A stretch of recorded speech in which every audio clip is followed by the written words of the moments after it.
This bill is so important because it's about what's called debanking. Our First Lady, Melania Trump, and her son, Barron Trump, were debanked. If it can happen to them, it can happen to any of us. And this is just such an important piece of legislation, so I urge its passage. I want you to understand what this means. For a regular person, we're not talking a Melania Trump and we're not talking a Dinesh D'Souza, but a regular person, when they are debanked, we're talking about all of a sudden they do not have access to their money. All of a sudden, they cannot pay their mortgage. They cannot pay their utility bills. They cannot pay their child's school tuition. All of a sudden, with no warning, with nothing that you've done wrong, you are facing financial troubles and trauma. You're facing debt. You're facing ruining your financial life, your credit history. This impacts where you can rent. This impacts what you can do.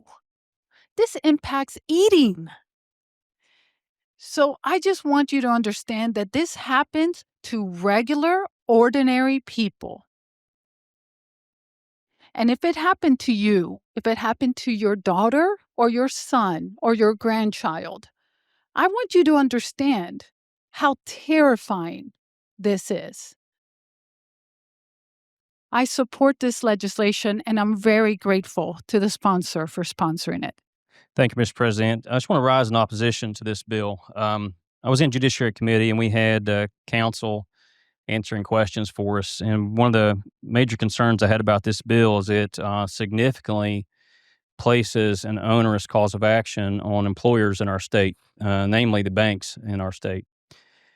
And all it really takes is somebody to complain that they feel like they may have been discriminated against by the bank.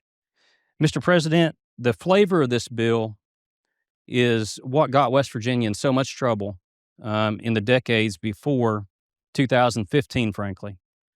We were in the judicial hellhole for years and years because of all the private causes of action we had against employers in West Virginia. And it took years of legislatures going through, removing those causes of actions, and making West Virginia more competitive when it comes to the courts when businesses are challenged in West Virginia to get employers to even start looking at West Virginia again. This, if you would go back and compare this to some of the stuff we took off the books, it's worse than probably greater than 60% of the stuff we had to take off the books. This is an easy sue and settle bill. That's what this is. If you want to operate a financial institution in West Virginia, better get your insurance up if we pass this bill. Because every time some attorney wants to write you a letter, you're going to stroke a $10,000 check. That's what this bill does. So I urge that we reject this bill. This is not a sue and settle bill. In fact, the damages are capped at actual damages or $10,000, whichever is greater.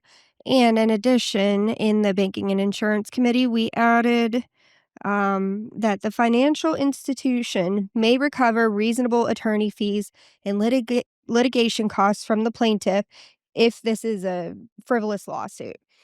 Who else has been debanked? We had in front of our committee in banking and insurance a man from Georgia who has a gun company and was debanked 2 different times.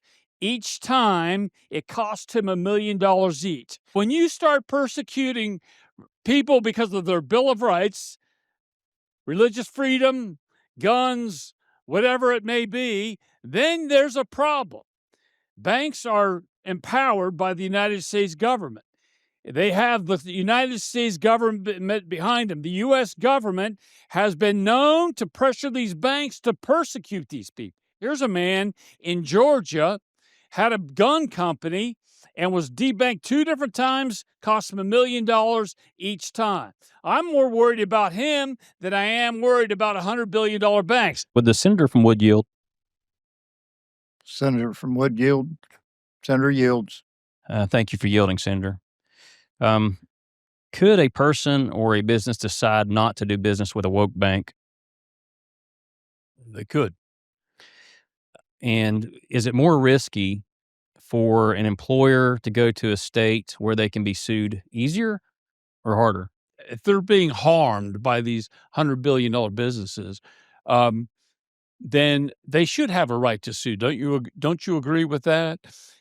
And this bill sets parameters very low, $10,000 to $30,000 are actual damages that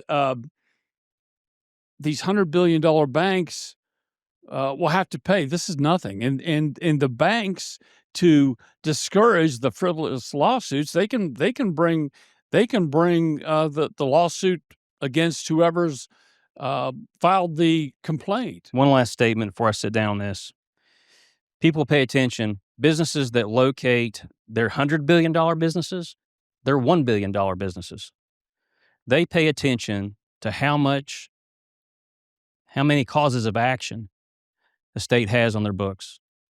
And one of the things that I think that is lost on our bodies here when they consider these are the businesses that we have no idea that may have considered West Virginia, but for the number of causes of actions we have on our book, they realize they're not welcome here, because if they plant their investment here, they're going to be sued. That means their insurance risk goes up. That means the notoriety or fame or defame of their business goes up or down.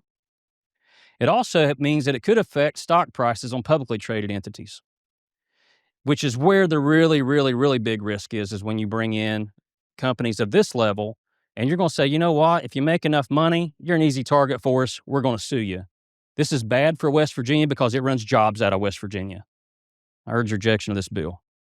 I rise in opposition to the bill, not for any of the reasons that we've been stating related to civil liabilities and civil cause of action, but we are creating this in this bill that if somebody is debanked, they can request in writing from the bank, why did you do that? And now the bank has to tell that person or entity why they did it. Again, stand in opposition. Thank you, Mr. President. I mean, these banks have more money than anybody in this state has. If they want to stop people from frivolously suing them, then take them to court and beat them. I don't think you take away people's rights because you're afraid the insurance company's just going to settle because it's cheaper. Maybe that one's cheaper. So I don't think that's on the people of West Virginia. And I don't think it's going to keep businesses from coming, because I think again, if I tell Mr. Smith that he can't be part of this bank, I better have a good reason, and it can't be one of the things that this bill states. It can't be because, well, you're a Republican or you are a Trump supporter. And if they can't articulate what that is, then that's on them. So, as much as I respect the senior senator from the 4th, I am for this bill. It was said earlier, too, I think it's important to note that we're talking about 100 billion assets and above. There's a very small number of financial institutions in the entire country that qualify for that level, and these are the banks that are too big to fail. Meaning, many of these very banks that we're talking about received substantial taxpayer funding and subsidies during the Great Recession in 2007, 2008, and during the COVID years, which I would say is analogous, given their operations and the scale of bailouts.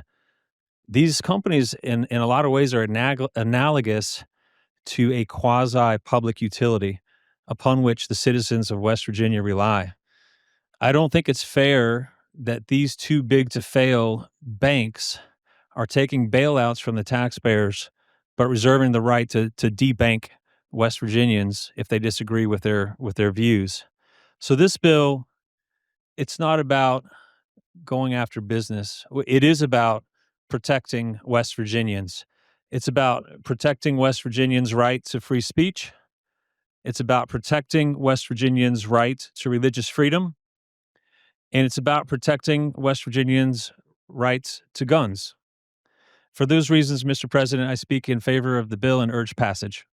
West Virginia is a pretty big coal state, right? Yes. We all depend on that. We got a lot of coal companies that work here. I think in this bill too, it says greenhouse gases. So people that would go against any sort of or have a good stance for coal or stand for energy or be a coal company or natural gas or any of those things, they could be debanked as well unless this bill passes, right? Correct. Yeah. I believe West Virginians deserve recourse when banks do things like the senator from Jefferson spoke of, which is close their bank account and take their money. I think they need a recourse to deal with that. So with those safeguards in place, and then also we have seen across our nation discriminatory practices, particularly against those on the right side of the political spectrum. I'll speak in favor of this bill, Mr. President. Thank you.